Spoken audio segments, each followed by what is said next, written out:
A esta hora temas económicos en nuestra pantalla. ¿Cómo le va? Bienvenido. Revisamos la semana. En titulares tenemos que en Colombia suben los precios de la tarifa eléctrica. La guerra comercial Estados Unidos-China es costosa para el mundo. Hoy en el análisis Brexit al rojo vivo, el sábado se tomó una decisión parlamentaria y hoy las banderas están en alto. El Brexit se aplaza. El Parlamento británico aprobó una enmienda.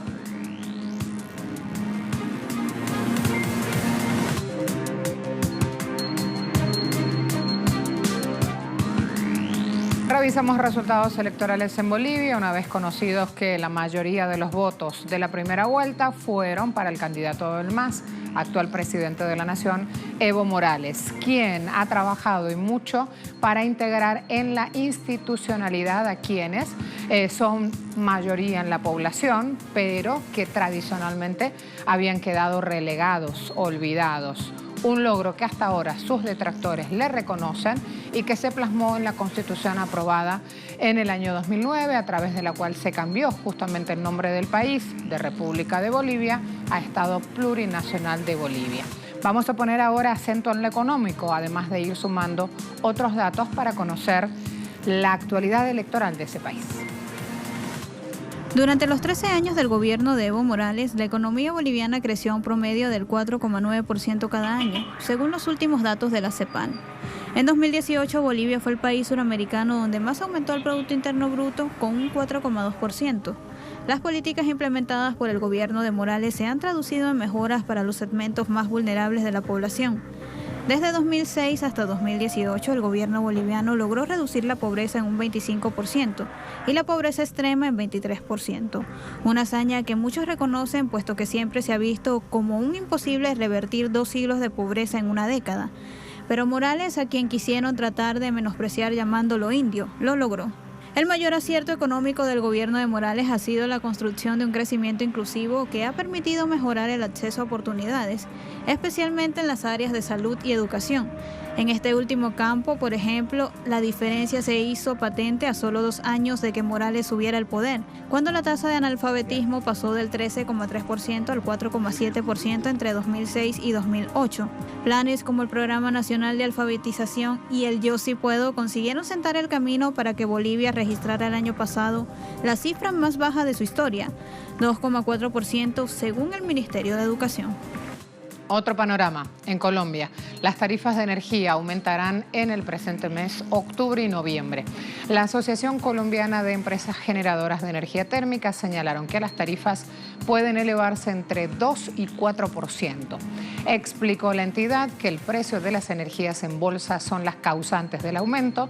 Por esta época del año, las generadoras hidráulicas comienzan a guardar agua frente a la temporada de verano que se acerca, pero las lluvias este año han sido insuficientes. Por esta situación, los usuarios tendrán un aumento en la tarifa entre 800 y 1.200 pesos. Asimismo, la generación térmica pasó de cubrir el 15% de la semana a un 25%. Hablando de energías, candidatos a la presidencia de Argentina se midieron en su segundo debate electoral. Allí presentaron temas como seguridad, empleo, producción e infraestructura, federalismo, calidad institucional y también hablaron del rol del Estado. Los aspirantes a la jefatura de Estado tuvieron escasos segundos para presentarse, luego 2 minutos para desarrollar su propuesta en el tema de tratar, 30 segundos para réplicas y otros 30 segundos para responder alusiones. Así que todo fue como demasiado cronométrico, ¿sí? Las elecciones generales están pautadas para el próximo domingo 27 de octubre y en caso de haber segunda vuelta electoral, los 2 candidatos que compitan en ese evento debatirán por última vez el domingo 17 de noviembre. Ahora vamos de lleno a los hechos. Y cuando vayamos a los gráficos también los vamos a pausar para ir mostrando las propuestas de lado y lado de aquellos 2 candidatos que reúnen mayor intención de voto. Después de discutir los 4 temas principales del país, los candidatos finalmente hicieron sus propuestas para la elección a la presidencia. Ahora bien, La propuesta de Alberto Fernández es un plan contra el hambre, un tema acuciante en Argentina. Y para esto planea disminuir precios en alimentos básicos. La ley de góndolas para que pequeños productores puedan ofrecer sus productos en establecimientos ocupados, hasta ahora por marcas principales, por primeras marcas. Modificación del tratamiento fiscal, es decir, un impuesto más bajo y una amortización acelerada al impuesto de la renta empresaria, del 35 al 20%. Vamos a ver ahora qué propone Mauricio Macri. Lo mismo, lo pausamos. Reducción de impuestos del 100% a las empresas que contraten a jóvenes que tienen entre 17 a 24 años, y esto está pensado para lo que sería un eventual primer año de gobierno si gana. Luego, el punto 2, reducción de las obligaciones tributarias del 75% para las empresas como una forma de incentivo durante el segundo año si gana. Allí van teniendo entonces puntos importantes, pero están viendo cómo Macri va con todo esto apuntando siempre a el tema fiscal y relacionado con los ingresos de las empresas. Y ahí es donde vienen justamente las múltiples repercusiones que a lo largo de esta semana van a definir el voto, si va para un lado o va para el otro. Dos actores geoeconómicos mundiales enfrentados a la vuelta. En esta guerra comercial los expertos dicen se pone costoso esto. Ya van a ver por qué.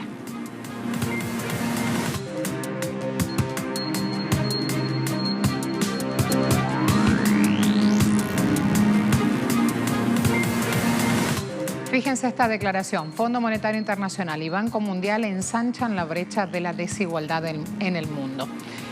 ¿Quién lo dijo? Oxfam, a través de su representante, Winnie Byanyima. La desigualdad está empeorando, dice ella. Tenemos una economía donde unos pocos en la cima se están llevando los beneficios. 26 personas poseen hoy en día más riqueza de la mitad con menos riqueza de la humanidad. 3.800 millones de personas. Así lo remarcó la directora ejecutiva de la organización británica Oxfam, Byanyima, en una entrevista concedida a una agencia de noticias española. Hacía referente a la creciente disparidad económica. Byanyima, ugandesa, 60 años, señaló a este medio español que es necesario cambiar la economía global de modo que funcione para todo el mundo. Ahora mismo, dijo, solo funciona para los multimillonarios y las grandes corporaciones. Y allí justamente el quid de la cuestión. El comercio internacional y el crecimiento económico global han pagado un alto precio por las tensiones comerciales. Así lo aseguró el consejero del Fondo Monetario Internacional. A nivel mundial, estas tensiones comerciales han sido muy costosas para el comercio internacional, pero también para el crecimiento global. En nuestra estimación, el efecto acumulativo de las tensiones comerciales es de hasta el 0.8% del Producto Interno Bruto mundial. Miles de libaneses se concentraron también en la jornada de este fin de semana, manifestaciones masivas contra la subida de los impuestos y una clase política acusada de corrupta. Fuerzas de seguridad arrestaron a docenas de personas que estaban protestando. En las últimas semanas la tensión ha sido la clave. El aumento en Líbano empeora la situación económica, el aumento de la crisis social me refiero. Hay temores a una devaluación y escasez de dólares en los mercados de cambio. Las escuelas, las universidades, los bancos y las instituciones públicas cerraron el viernes. El primer ministro Saad Hariri dio plazo hasta el lunes a sus socios de coalición, una coalición muy dividida, para que respalden un paquete de reformas que dé solidez a las finanzas del gobierno y garantice el pago de varios préstamos y donaciones. La deuda pública del Líbano alcanza más de 86.000 millones de dólares, es decir, más del 150% de su Producto Interno Bruto. Es la tercera tasa más alta en el mundo, detrás de Japón y de Grecia. El gobierno intenta por todos los medios llegar a un acuerdo para poner en marcha medidas de austeridad y bajar el déficit de cara al presupuesto del próximo año.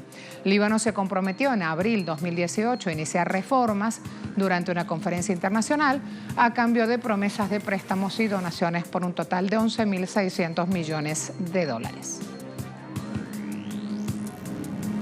En Alemania, el débil comercio global afecta a la producción industrial del país. También esto en Europa lleva su noticia económica. ¿Quién lo reconoció? El propio Ministerio de Asuntos Económicos y de Energía de la Nación. El ente mantiene su pronóstico de crecimiento para el 2019 en un escaso 0,5%, mientras que para el 2020 la estimación fue revisada a la baja, solamente en 5 décimas hasta el 1%. El ministro de Economía alemán, Peter Altmaier, dijo que la industria orientada a las exportaciones está bajo presión por los conflictos comerciales y las incertidumbres que rodean la situación global. Recientemente el Instituto de la Economía Mundial de Kiel alertó que Alemania entrará en recesión durante este año y que su economía seguirá deteriorándose hasta el año 2021. Christine Lagarde, ex jefa del FMI, asumirá en esta jornada 1 de noviembre ya lo que es la máxima silla del Banco Central Europeo. Lagarde, ciudadana francesa de 63 años, se convertirá en la primera mujer en sentarse en esa silla del BCE. Va a reemplazar a Mario Draghi, cuyo periodo de 8 años finaliza el 31 de octubre. Los líderes de la Unión Europea, el Parlamento Europeo, el Consejo de Gobierno del banco le dieron su apoyo a esta permanencia como nuevo presidente del BCE. Por otro lado, a diferencia de antiguos 3 jefes del banco, que eran banqueros centrales en sus países antes de asumir el cargo, los antecedentes de Lagarde son ligeramente diferentes a los que solía ejercer como abogado. Los analistas todavía esperan que pueda Lagarde salvaguardar la independencia del BCE y equilibrar beneficios y la actitud de los miembros euro con su experiencia e influencia en los círculos políticos.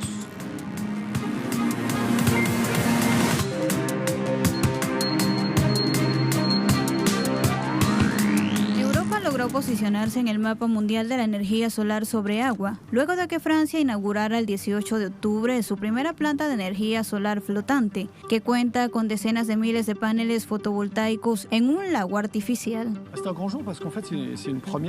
Es un gran día porque esta granja de energía solar es la primera en Europa. Es la mayor planta fotovoltaica sobre agua en Europa. Lo que es diferente a otras plantas fotovoltaicas, que generalmente sabemos, es que está sobre el agua, y así allana el camino para un verdadero potencial para este tipo de planta.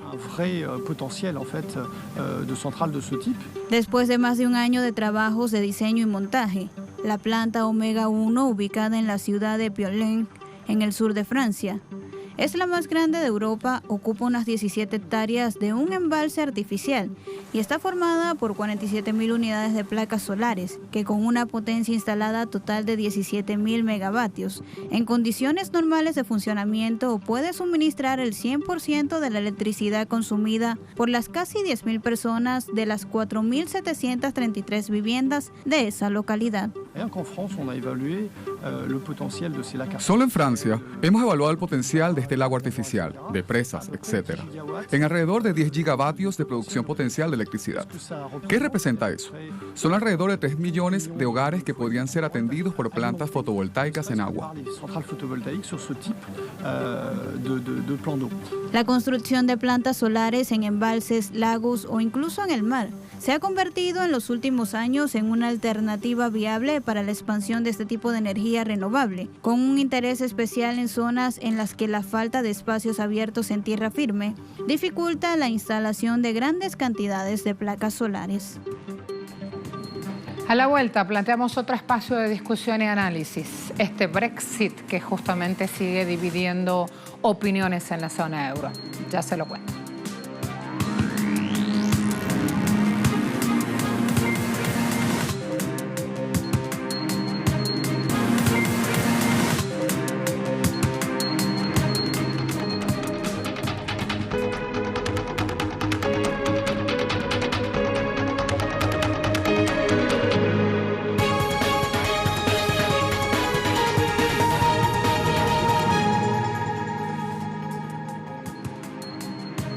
Tenemos este cuadro de situación. El Parlamento británico aprobó una enmienda y un voto del Brexit se aplaza.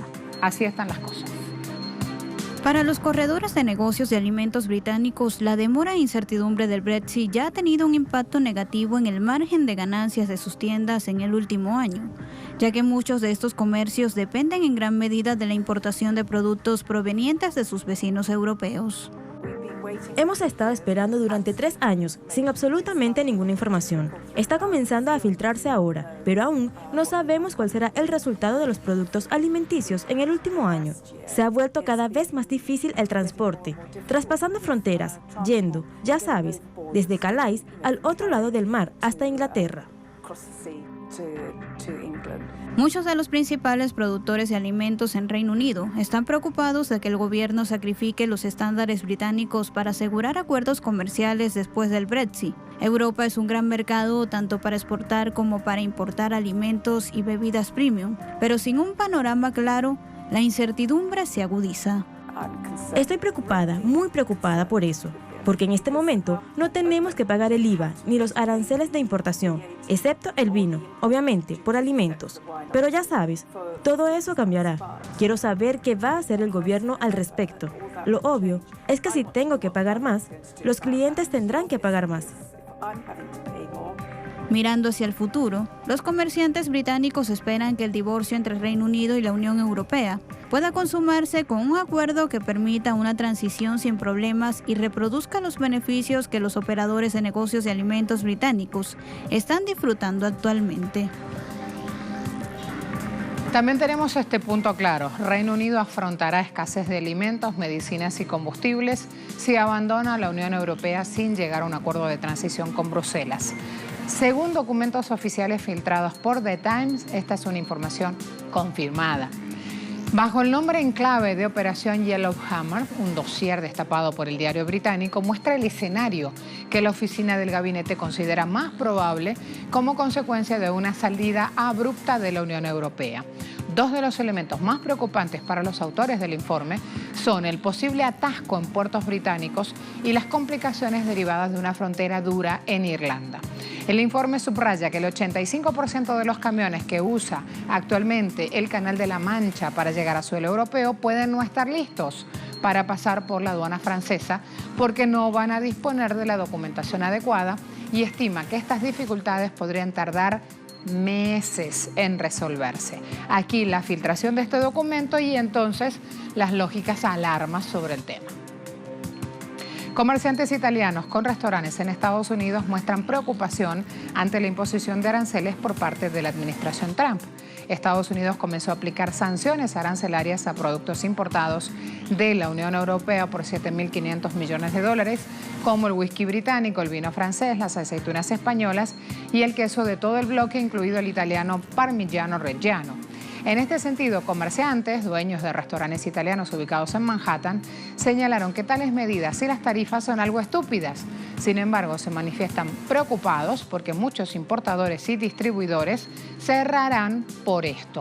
Hay que señalar que las bebidas espirituosas, los vinos, los productos lácteos, el aceite de oliva representan el 92% del total de las exportaciones, todos afectados por aranceles del 25%.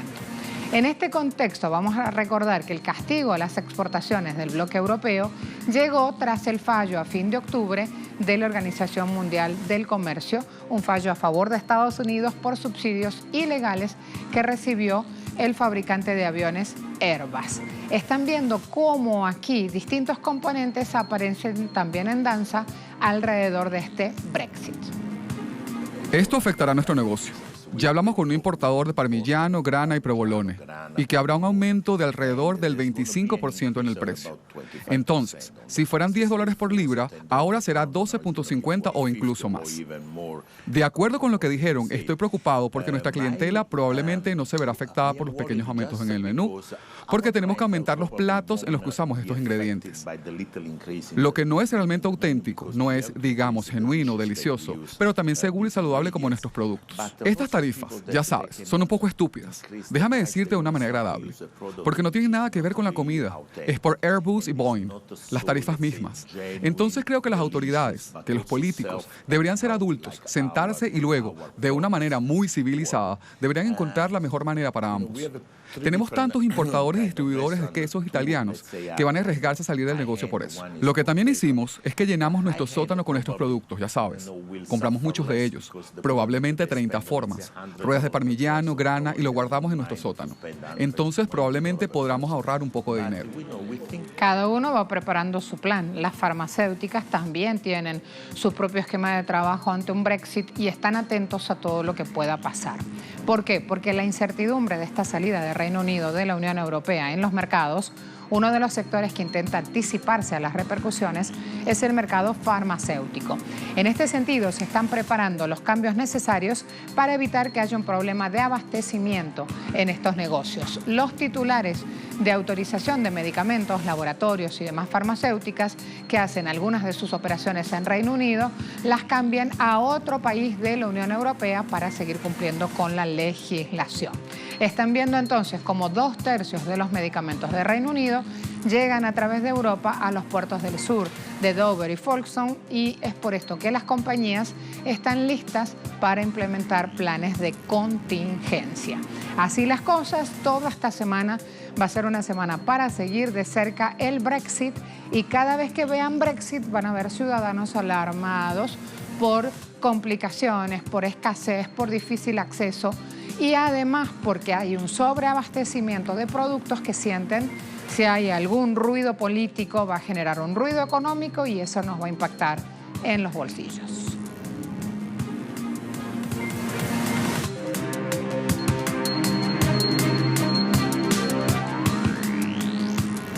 Vamos a ver, petróleo Brent inmediato operando a $59,07 el barril, está con una leve tendencia al alza. El WTI también está operando allí, van a ver ya el indicador, $53,97 el barril, y la cesta petrolera venezolana cerró la semana del 14 al 18 de octubre a 361 yuanes con 17 céntimos. La semana anterior había cerrado a 358,12, o sea que también sigue con un precio al alza. A todos, muchas gracias.